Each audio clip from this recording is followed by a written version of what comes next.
Welcome, everyone. Grab a seat. Grab a chair, any chair.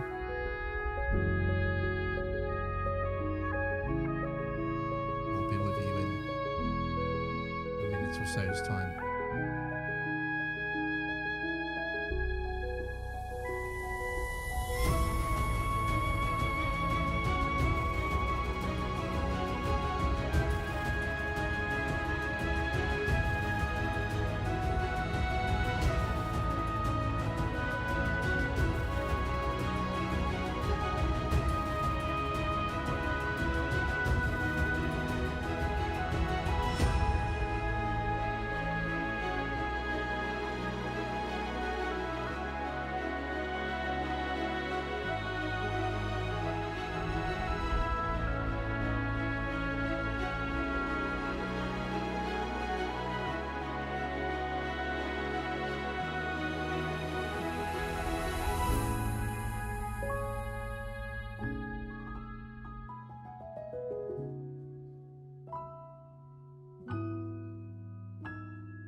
Hello, greetings, everyone. Thank you very much for joining us on the Dig Show. Yay. April. Yay, here we are. Hi, everyone. Hi. We got there in the end. We did.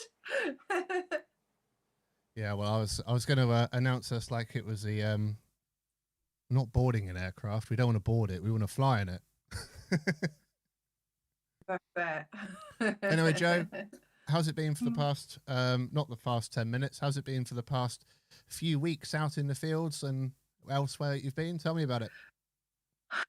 Yeah, it's been lovely. I love this time of year. Sun is shining, the birds are singing, you know, all is good. The only thing we could do with is a little bit of overnight rain, I think, because the ground is so dry already. Oh, tell me about Isn't it? The signals are not great. Well, Yeah. I'll tell you what, the signals for me work great. Let's have a look at my field locations we've got here. Look at the background. This is a lovely field on the south coast of Britain. Very exciting. However, not a sausage signal-wise. Oh no! Oh, that's so disappointing, isn't it? Yeah, I know. Anyway, Joe, you seem to have made yourself a little bit bigger. We need to, not you, but your picture. I'd not really want to do things on the fly, but I might make an exception in a minute. You haven't cropped me, Chris. I haven't cropped you. I know what we can do. Put me there. Put you there. Oh, look, there's two of you. Oh no, don't show my husband. He'll die. There's two of me. I say one's enough. Yeah, exactly. Yeah. Okay, I follow. I understand that. Okay. I've moved us around the wrong way. Just really quickly. Sorry, everyone. Seemed like a good idea at the time.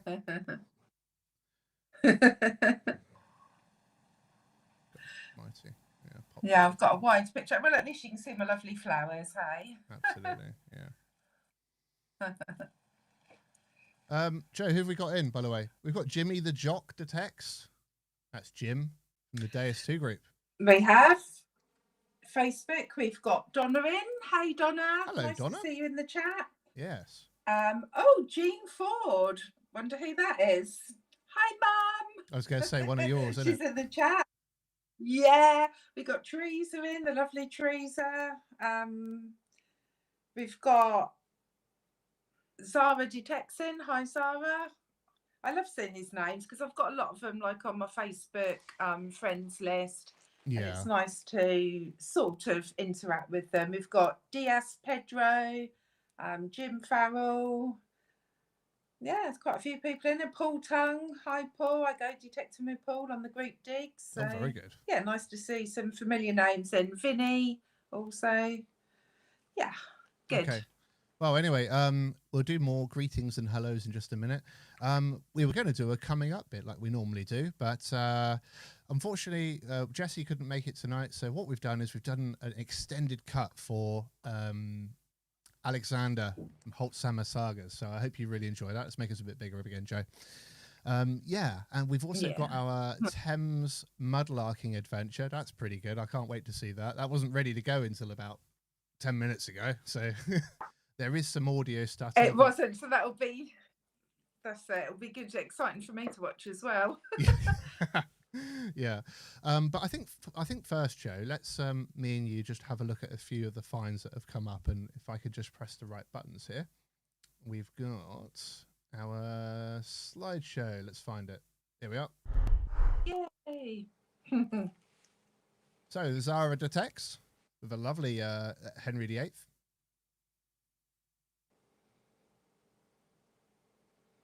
Got Kevin Whitmore with a really nice Saxon ski. It's beautiful, isn't it?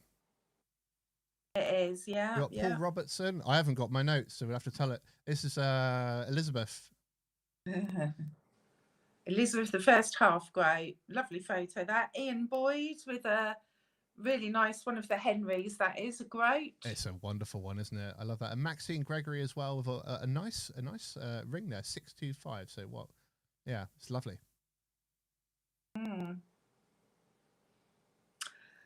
Detectoring MT with a lovely, I don't know how you say that, and I should know, Antonius Pius Denarius. Super. And Johnny Kirkton as well is hopefully watching. He was going to join us tonight. It's a wonderful hammered silver coin he's got there. Yeah. He had Lovsky Marek with a bronze age bracelet. Oh, and Dave Dunn with a wonderful Gothic florin, I guess. But I love that Gothic style. It's wonderful, isn't it? Me too. I've never found anything like that. It's lovely. Silver Barek with another really nice Saxon skeet.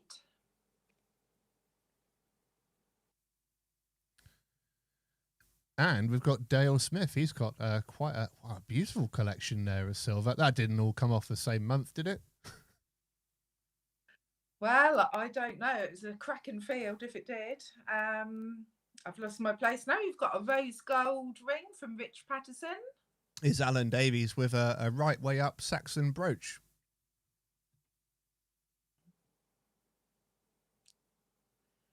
Kevin Lemon with a red enamelled Celtic piece. I was really actually on the dig with Kevin when he found this. It's lovely. That's really good. We've got Grant Osborne as well with a mental asylum token, it looks like.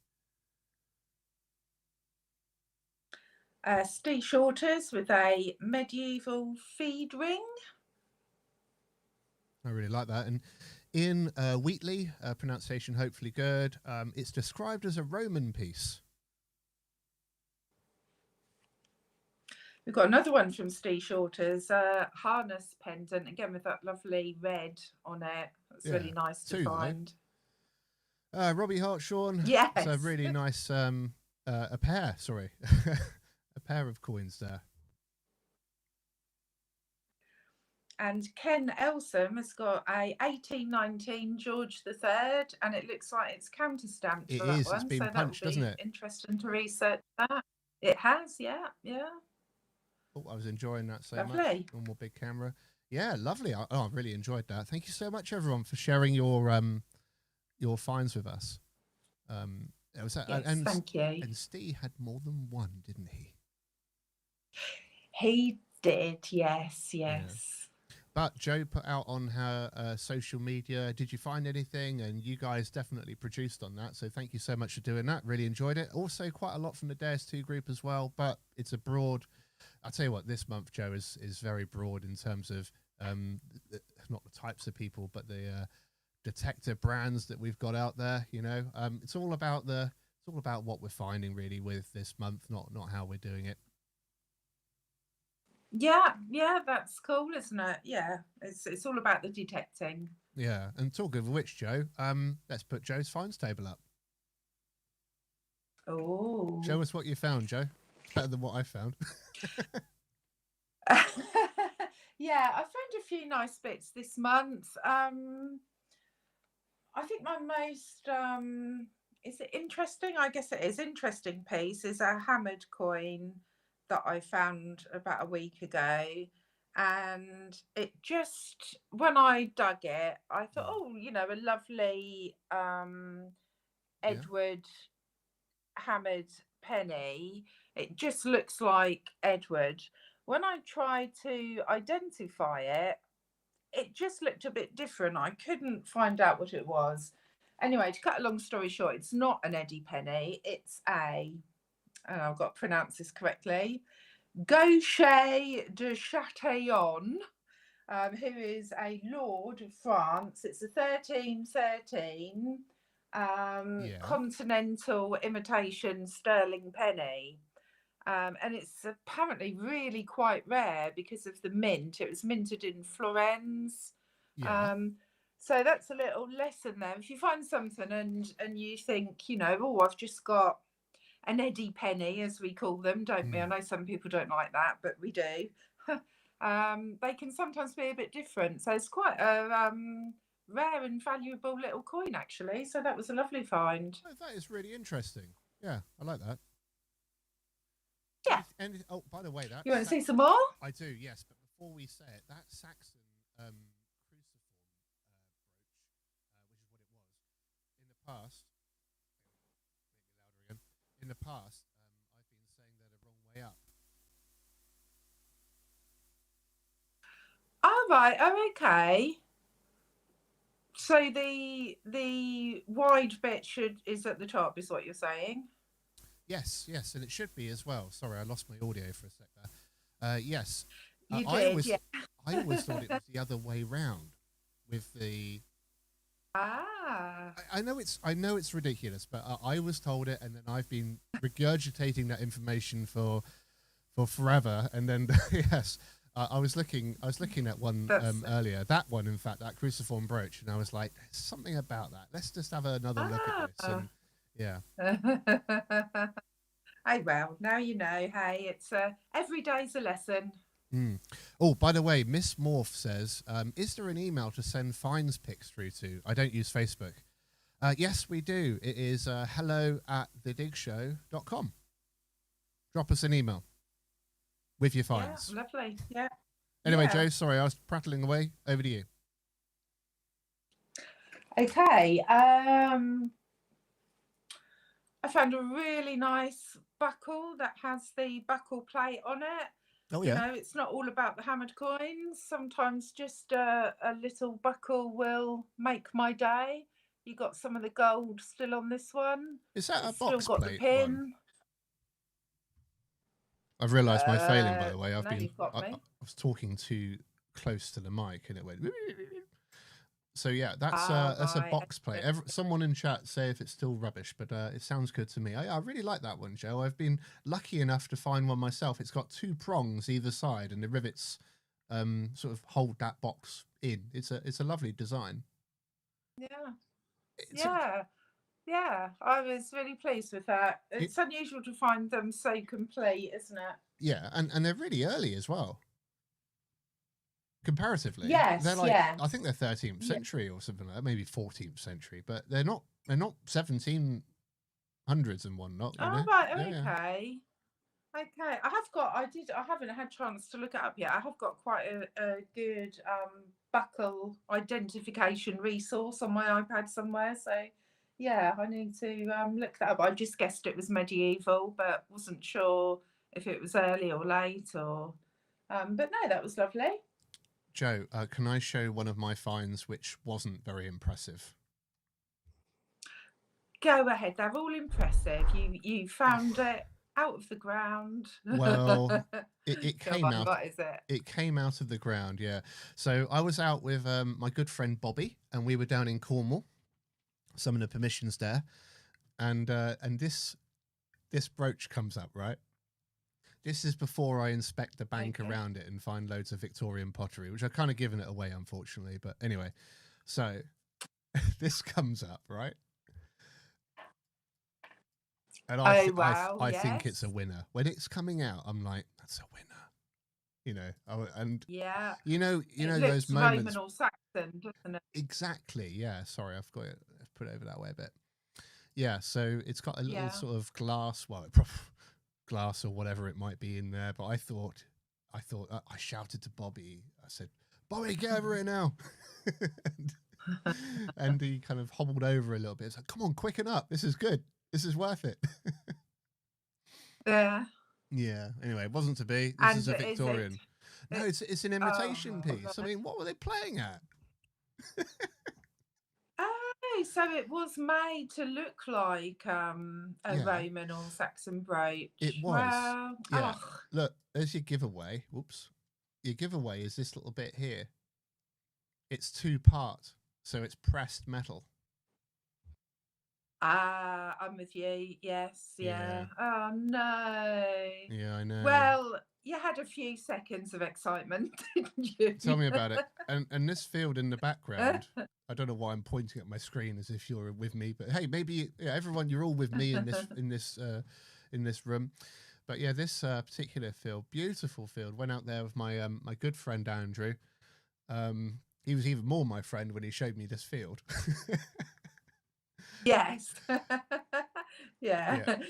And then the cans came up and things like that, and they didn't really stop. Right. It was just, but it was Oh, that's such a shame. honestly, it was Yeah. in such a good location that I thought, well, let's keep going. It's a numbers game, ratios, you know.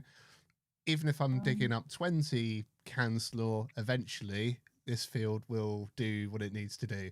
But I think something like 60 in the bag later, and I was still didn't have anything. So that was poor. But I did come home to seeing this that way around, the other way around. Yes. Look at those beauties. Yes, yeah. I use a slightly different choice of words, but yes, as a Yeah, no, they're lovely. Well, great. Look at these. And look, I've got a surprise for you. there you go. That's a good pair, isn't it? Can you see the thumbnail? Oh, I love that. Oh, that's so good. I've gone for dig show themed nails this time. Oh, so you have.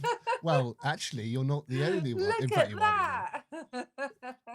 I'll tell you what, you're having a lot of fun. You know, I thought when I'm rubbing the earth off my hammered coins on my videos, I'll be able to advertise the dig show at the same time. Oh, very good. Yes, I love that as well. We will get another sticker, which is a smaller version, because I got this and I thought, that's not going to go on the spade, is it? Talking of spades. No. Talking of spades for a moment. Okay. When we have such a ploughed field like the one in the background, what size spade are we supposed to be using? A small one or a big one? A thin one, a thin shaft, whatever, you know? Because it just bakes, doesn't it? It just gets so hot, and it's just like, it looks great what we're looking at in the background, but really, realistically, up close, it is clay. Yeah, and when you get like a target in a clod and it's just solid, isn't it? I have my spade, but I also carry a screwdriver on one of those pull-out things. So I carry a screwdriver, and if anyone could see me from a distance, I'm on my knees in the middle of a field with my screwdriver, like psycho. Trying to sort of break down the clods of earth. Obviously not near the hammered coin, Obviously not, no. I'll put that in. Yeah. But no, I literally cannot break the clods at the moment with my hands. They're just rock solid. So no, I use a screwdriver and stab the clod to pieces. Right. I've been told I'm still a little bit too quiet, so apologies. I can only do so much, guys. I'm very softly spoken compared to Joe. Oh yeah. Are you saying I'm loud, Chris? I may be. Have you got another find to show us before we move on to our first segment? I have. So this will be quite a common find, I imagine, amongst us detectorists. It's a little watch winder. But very ornate, and isn't it? then that it is, and that made me find one of my best watch winder finds. Made me get this out. So it's complete and still twists. I wouldn't do that on camera. Yeah. Oh, it's really in case I break it. In case you break it, yeah. Yeah. And I've got quite a few watch winders in my collection. You get all different designs and that, and that's just another nice little find. You know, it's, as I said, it's not all about coins and that, is it? We get some nice little artifacts as well. So that's quite a nice shaped one. Oh, it's very nice, isn't it? Yeah, so a nice watch winder as well. Well, what we'll start doing is just sticking a pinned post up once a week, maybe on a Friday, Joe, and just saying, you know, what have you found, or watch winder special, or buckles are us, or whatever you want to call it. Sounds like a good idea to me. Super. Okay. It sounds like a really good idea. Yeah. So what we'll do now is we'll just run our first short film. So this is only about 7 or 8 minutes long.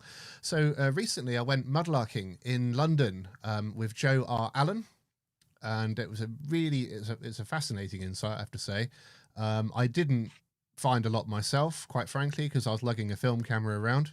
But yeah, I had a lot of fun, and we've managed to come up with a video for you guys as well. So making sure I click on the right one here. Hopefully it's the right one. Might be. Here we are, Thames Mudlarking with Joe R. Allan. Oh, by the way, the audio does get a bit sketchy. I just didn't have time to use the right source for the audio. So you've got the shotgun mic. Those who are in audio will know exactly what it's about. The River Thames, London. 215 miles of tidal history, serving as Britain's trading highway for thousands of years.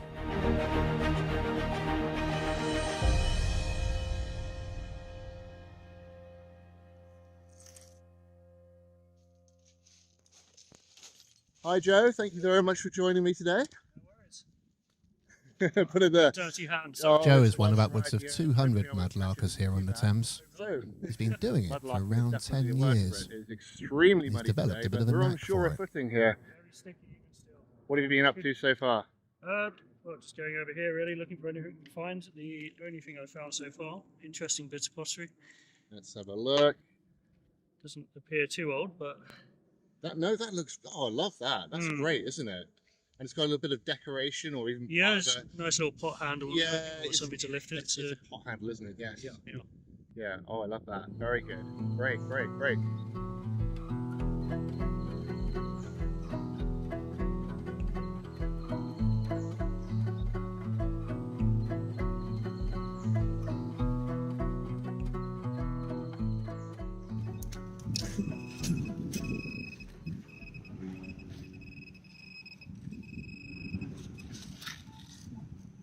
Little tiny pistol ball.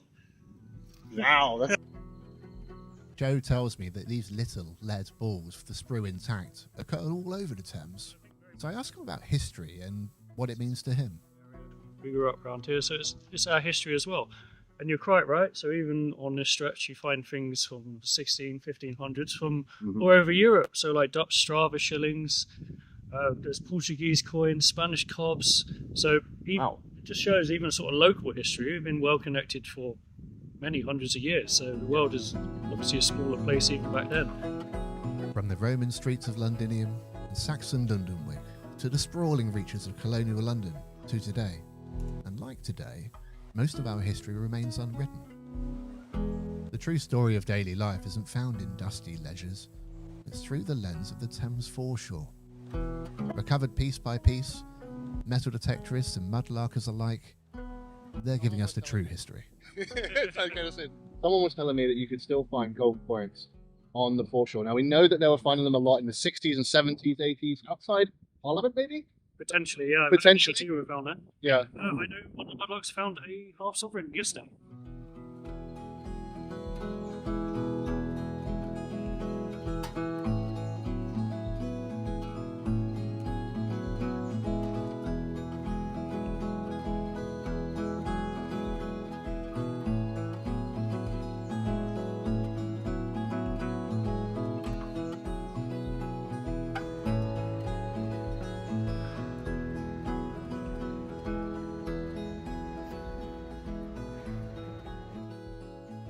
I decide then to land a question that's been bothering me.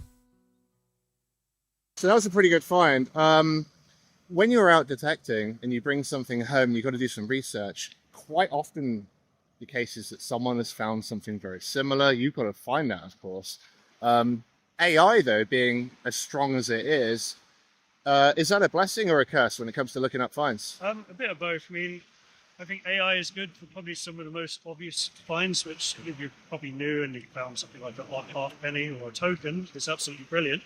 But some of those mystery items, it sort of throws up a whole manner of things and potential suggestions. So I think it's a helpful tool, but it still doesn't substitute sort of human knowledge. And you've also got the community around you, whether you're a Mudlark or Metal Protectress, you've always got a community of other people who may have found these things. So yeah. Maybe better luck on social media. Asking the question was also very helpful. And that's the thing about mudlarking or detecting on the foreshore seems to be all about. Community is extremely strong here. They look after each other. And just like the fields or the average seaside jaunt, they share in that interest as well. There's been plenty of books written about the River Thames, but if not telling the missing pieces, the physical, tangible objects found in the mud, there's no denying it, mudlarkers really are saving history.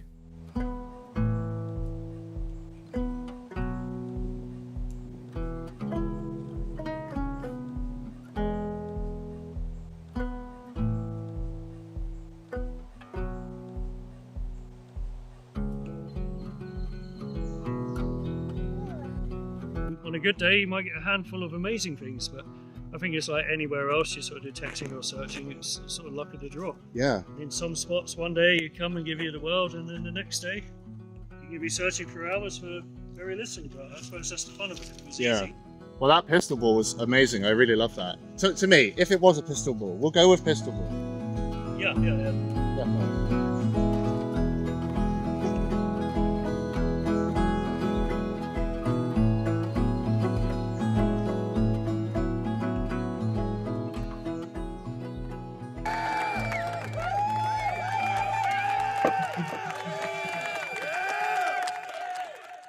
Thank you so much, Joe.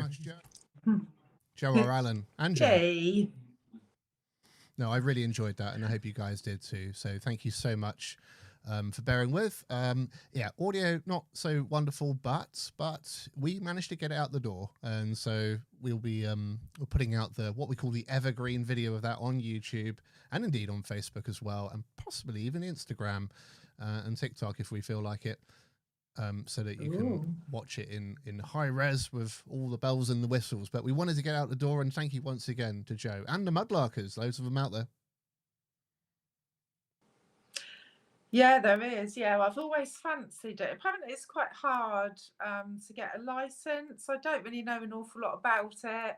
I've often fancied giving the old mudlarking on the Thames a go though. I bet there are some amazing finds come out of there.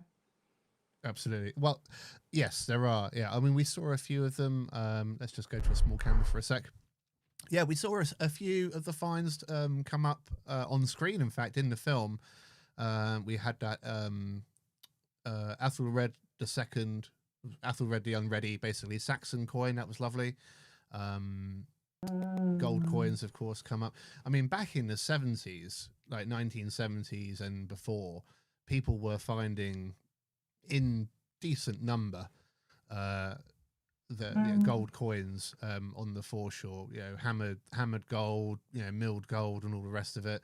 I mean, if you think about it, like, this is the place where I don't know why you'd ever throw it in there if you purposely, but I imagine, someone who had had a disagreement with you might have thrown your something that wasn't just a bicycle in there. Well, throwing your whole body in back in the day, hey?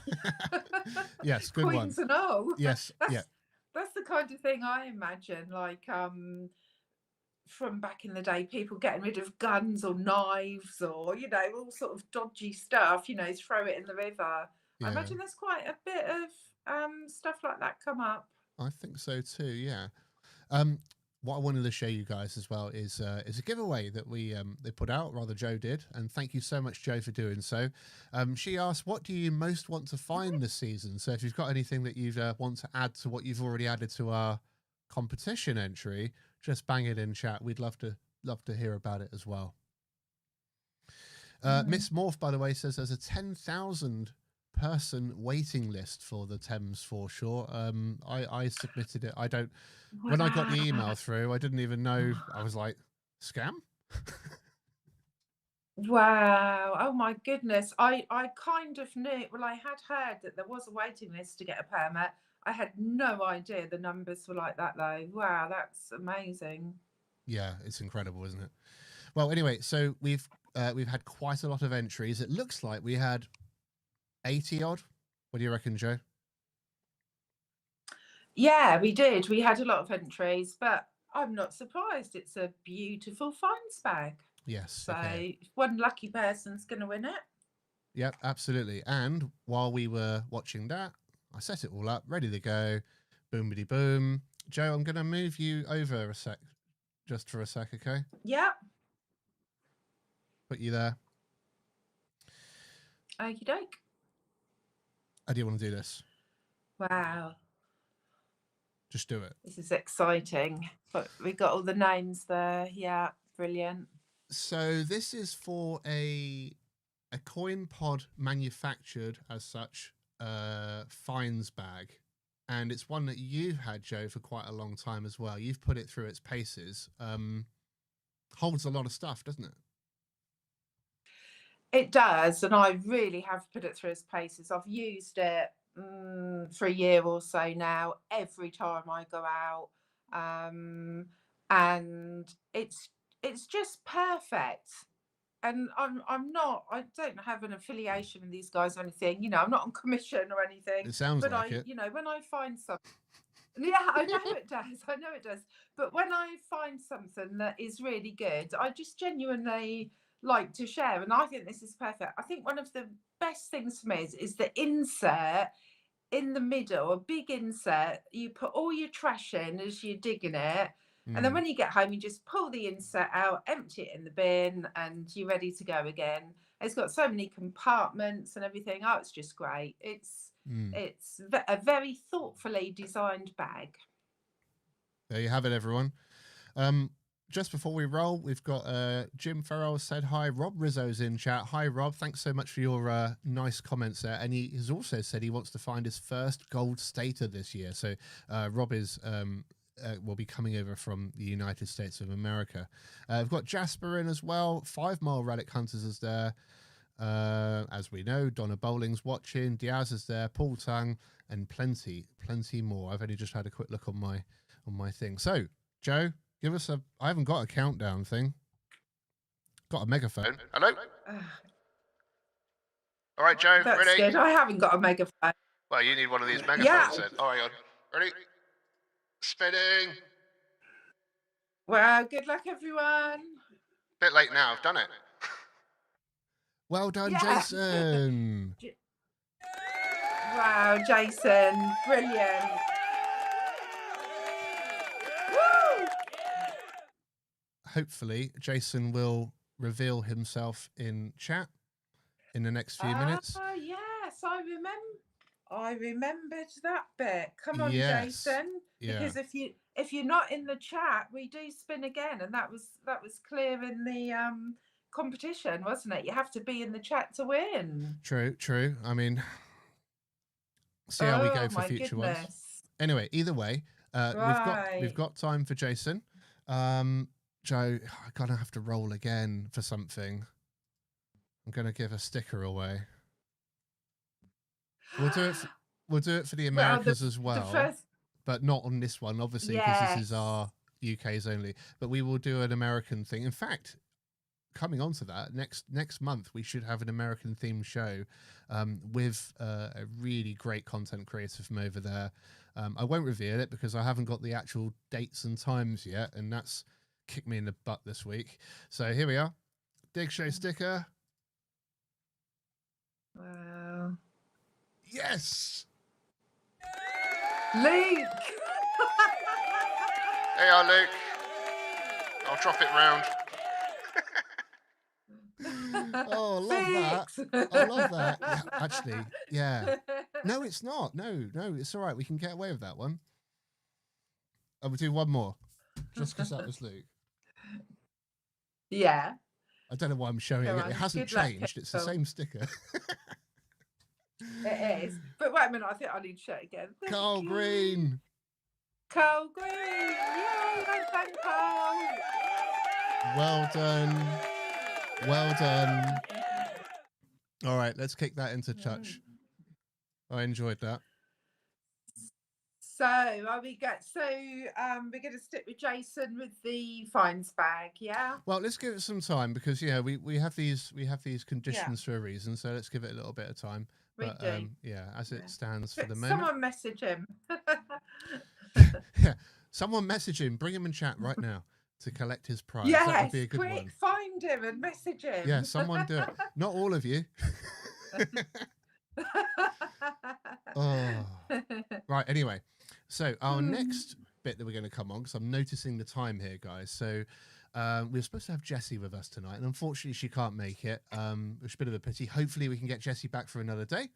But in the meantime, what I've done is I've looked at our coin cleaning. Now, with the coin cleaning, obviously we have to have a good grasp on what coins we need to be selecting and so on. And so I thought, actually, in my infinite wisdom, larger picture, that if we're going to be tackling things like little Roman coins and so on, I won't hold this one up. We need to know really what type of object will last or stay the journey, if you like, because we're going to be doing this under the guidance of Alex from HolzHammer Sagas, and we're really looking forward to showing a short film now. Now, I must stress, I only talked to Alex yesterday. He phoned me from the side of a mountain in the Alps, snow everywhere, and I sent it on to Jo, and she was like, "What's he doing there?" I said, he'll skiing. He'll be back. He will turn up for the thing. He will turn up. Anyway, so I'm going to be doing this interview now with Ali from HolzHammer Sagas. I think you're going to really, really enjoy it. Yes, okay, right. We don't have our magnifying glasses and looking at coins and cleaning them right now because there's no point in doing it with all of the wonderful gear that we've been sent, courtesy of Composite Cleaning Pencil. We'll show all that more so in episode 2. We need to firstly understand what sort of coins are out there, what's the composition of those coins, and how do we go about cleaning them. I posed a question to Ali about 15 minutes into our chat, and I just couldn't leave it out. So it's the first thing you will hear after my little intro.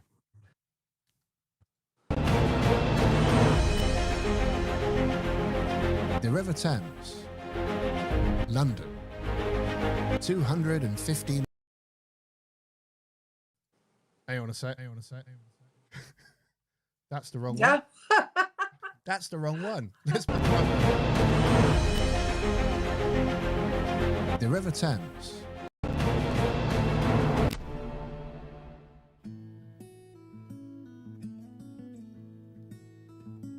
Hi, thanks for taking a look at this coin cleaning video.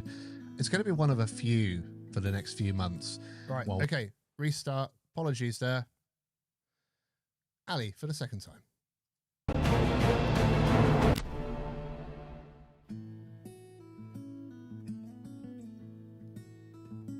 Hi, thanks for taking a look at this coin cleaning video. It's going to be one of a few for the next few months while we're doing other episodic series as well here on The Dig Show.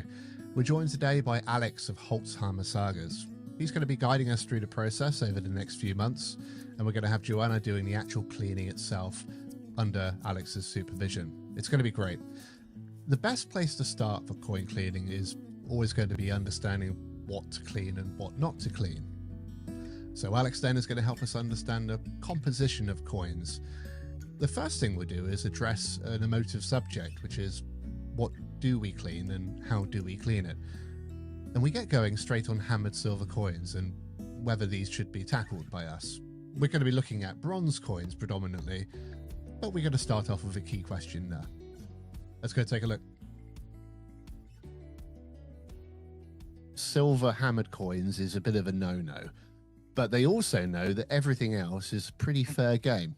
I know, but Chris, that annoys me. I mean, if a silver hammered coin is not supposed to look like the crappy black encrusted nasty thing you dig up. It was supposed to be shiny and silver. Yes. Now, if you can get it back to that, respectfully, don't. I mean, I do have this. Do you ever use this? I think so. What is it? It's the same people who do Renaissance wax. Yes. It's a very light abrasive. But if you're careful with it, you can make your silver coins come out really well. Now, I don't think you should overdo it, but for people to go, oh, don't clean coins. Well, don't clean your car. Don't clean buildings. Just let everything go grimy and nasty. It really annoys me that for some reason, oh, don't clean coins. They're not supposed to look like that. And if it makes you happy to clean it, make it better, a hammered coin, then you should be. You know what? I totally agree. No, good point. Well made. And, you know, when we're talking about, hammered coin comes out of the ground, most people gravitate to, do you have any tin foil or something like that? Even with a light rub with your hands. Like, this is a little hammered Edward. I don't expect it to be very visible. I'll pop it on screen actually right now. But anyway, for me and you, it's an Edward the First, not particularly exciting, but it's all there. It's well struck. It's a good flan. The thing is, though, with Edwards, there's so many different series and there's so many different types of crown and so on and mints and so on. You know, he was a great person for recoinage, that's for sure. Yeah. As a consequence, if you don't do any cleaning at all, you know, you won't know. It's very black and white. I agree. I mean, look, when we're talking about, say, like the massive milled coins oh, nice, that come chunky. Out. Yes. The cartwheel. Cartwheel Is it penny. 2 pence or 1 pence? 2 pence for this one. I've got a 1p I've never as well. seen one of those. Never even held one. Oh wow, yeah. Well, it's a lovely piece. But this is one where they're not made with very good material to start with, not good metal. You know, they don't come out very well. No, you're right. Oh yeah, no, this is a good example. So I want to look after this until I've watched this video and a few others. Do you know what? Actually, that's the perfect thing to do, because if you've got a cartwheel in quite good condition, it's hard enough to be able to do it to you. The problem that we have is I've tried to find. I haven't actually been very successful in finding it. Is some of the Roman bronze coins are just too soft. Yes. Any amount of pressure is going to just take it off. So actually, you will lose detail by just taking it. So you've got to ascertain very early on: is your coin going to stand it? And a cartwheel penny will damn well stand it. That's not going to ever be soft bronze. That's hard. It's always going to be hard. So providing you're careful, you don't scratch it too much, you're going to be able to clean a cartwheel penny. You're not going to be able to clean some of these little bronze coins because they'll just disintegrate. Right, I see. So in our show, what we'll do in episode 2 is we'll have a look at both a Romano-British or Greek or something like that, Greco-Roman, and we'll also look at something with a little bit more oomph on it, a little bit more to play with. Yeah, and you can proper play with that. Absolutely good. And Joe will be doing this, of course. And no, I do absolutely see your point. So let's just address one thing here. So I've got a Roman bronze. You won't be able to see it, but I'm popping it on screen again, like so. Distilled water or olive oil, Alex? What's the go with that? I don't go anywhere near olive oil. I used to play around with olive oil 15 years ago. I don't anymore. I can't even remember why I don't, but it just didn't. I mean, the fact is that I find that do you know what? That's not a question I'm going to be able to answer. I don't use it because I didn't like the color and what it was doing. And also, 15 years ago, I used to read, leave them for a year in olive oil, leave them for a year in distilled water. Yeah. What's that really doing? I don't have time to leave things for a year in water. Of course not. No, I realise that. And actually, what does the average detectorist want to do? Look at it in a jar for 3 months? No, of course not. No, a good friend of mine advised, actually as recently as this week, that olive oil has a slight acidity to it. In fact, that's actually a gauge of how good it is, to be quite frank, extra virgin and so on. But any oil of any sort will penetrate through bronze, and then it will linger inside the coin. Or Chris, I don't know where it started, the olive oil thing. I mean, I just remember having so little decent results with it. Who started saying shove your coins in olive oil? Probably the Italians. Probably the Romans. I don't think it does any good to them at all. But that's through my experience, and I can't even remember why. I just don't touch the stuff. Okay. And also, lemon juice on bronze is a big no-no as well. Oh, yes, I guess it is. Can stand it, but for some reason coins can't. Just leave that. And have you tried electrolysis on bronze coins? No, I haven't. Is that something that we should look at? To a degree, that can work if you're very, very careful. But before you know it, it's just smashing them up. I see. But and that's actually help. Good point there. So, Alex, let's talk patina for a second. It can be very attractive, that luscious greens and blues or whatever. It takes decades to come back. So, what's the process of, let's take the Roman coin for an example. We'll be very careful. Well, this is where I come across with my hammered coin theory. And if you don't clean your coins and don't clean your cars, all the rest of it, copper's slightly different because a really, really good Roman bronze coin was obviously not that color. Would have been an orange of sorts, wouldn't it? It would have been a dark orange. It would have been a coppery, bronzy color. So, but you're never going to get, unless you scratch it right back and you'll lose all the detail, you're not going to get back to that orange. It's just how carefully you treat the coin that you've got to keep that color. And you'll always keep that color, really, at the end of the day. I don't know how my thing is. Okay, that's good. That's a really nice reverse on that. You're not going to get back to orange on that unless you actually crush the whole thing. Okay, let's set that aside and we take a photo. Yeah, that's a particularly nice one. It's Magentius, I think, but it's not a very good bust, funnily enough, and that's why I use this as an example. It cleaned very well on one side and not the other. Yeah, actually, that's a good point here. So choose your coin wisely. So Roman coin, you pick one up off eBay. That's a good point. Chris, it's the main point. You've got to know, is my brass nib going to damage that or is it going to improve it? And it's all about the softness of the coin. And quite often it's a bit deceiving, and you'll only know it when you start chipping away that your coin can't do it. And so you've just got to be careful to start with. It's very obvious, even when you've got that sandy crud that won't come off in any water or any oil. It's just it's like a cement.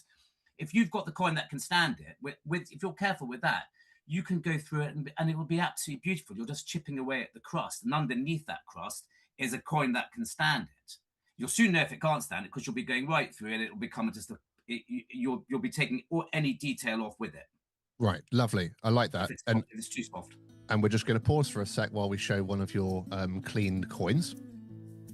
Okay, showing two coins here. There's the large Follis. You can see some of that concrete-like crust still remaining. Ali's purposely done for us. While we've also got this Antonius Pius on here as well, again with some on the bust.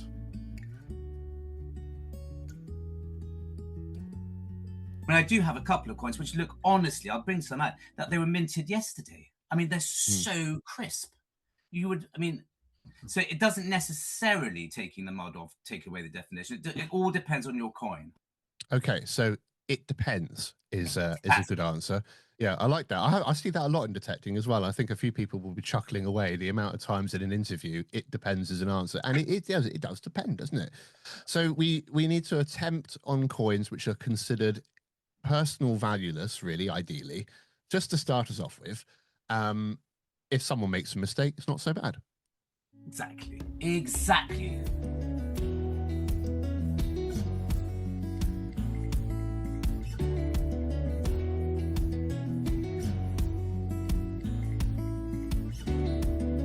Oh, I love that. Yeah. HolzHammer Sagas. That was great.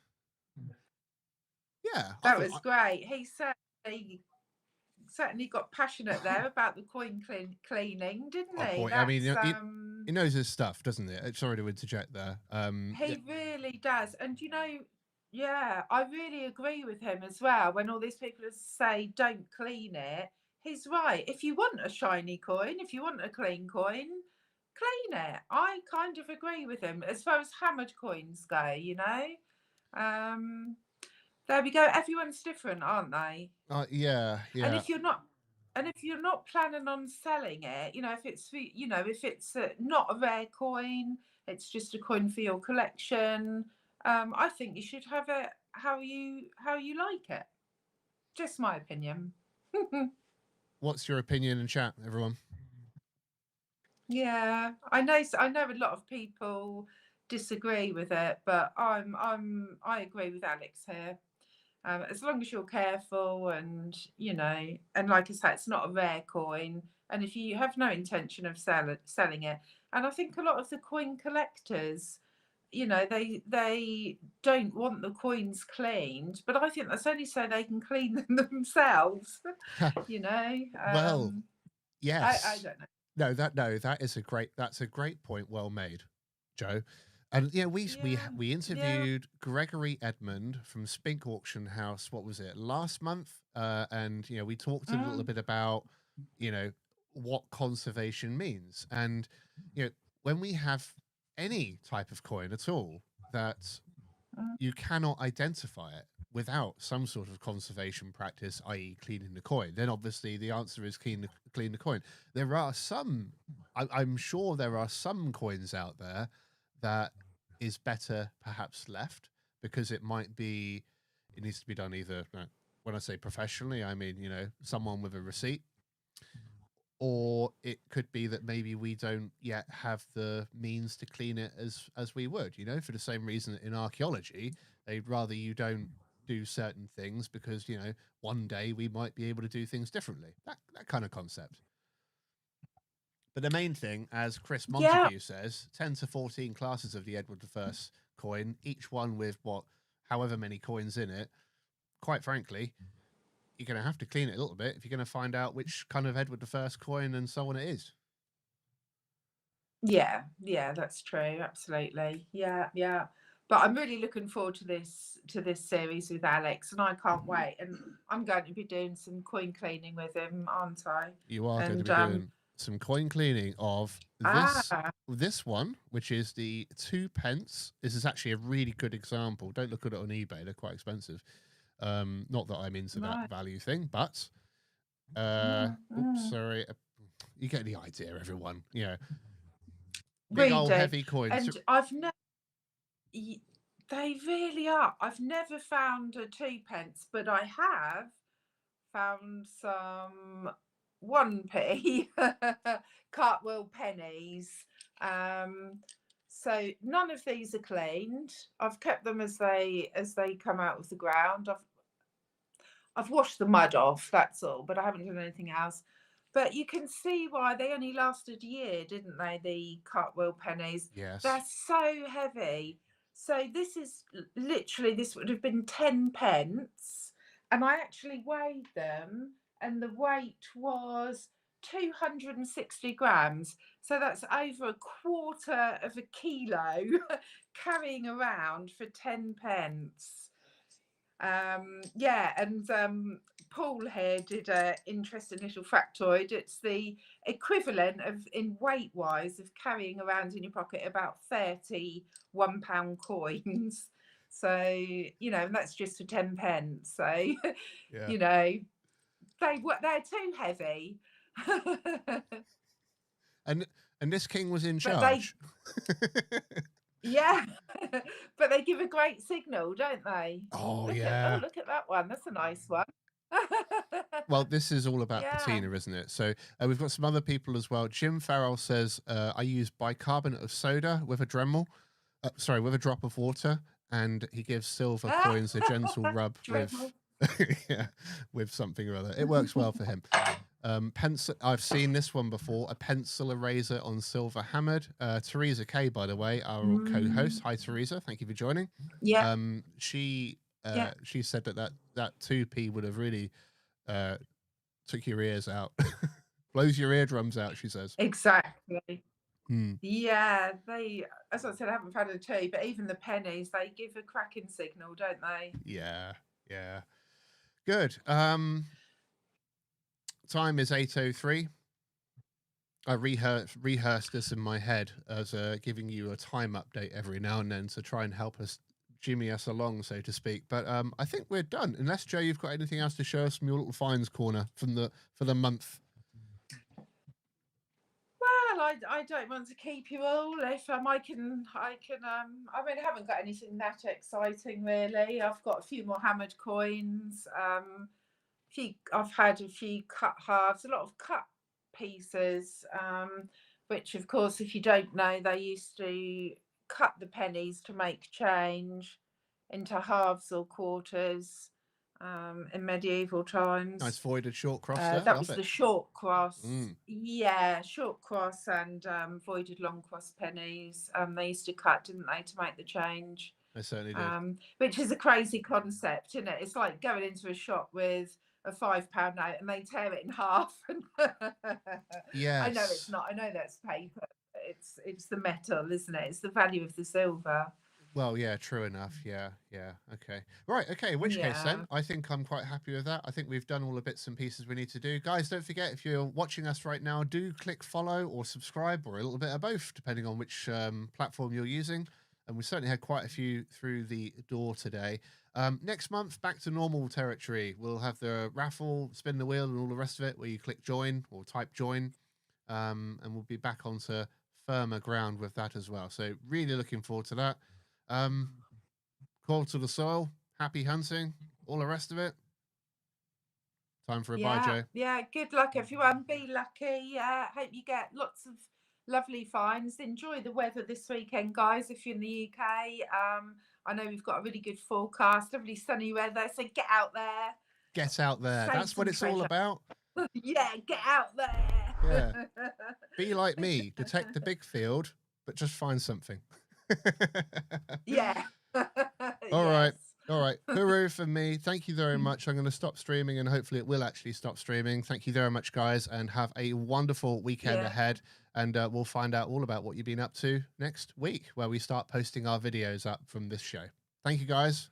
Have a great evening. Thanks. Thank Goodbye. you. Bye.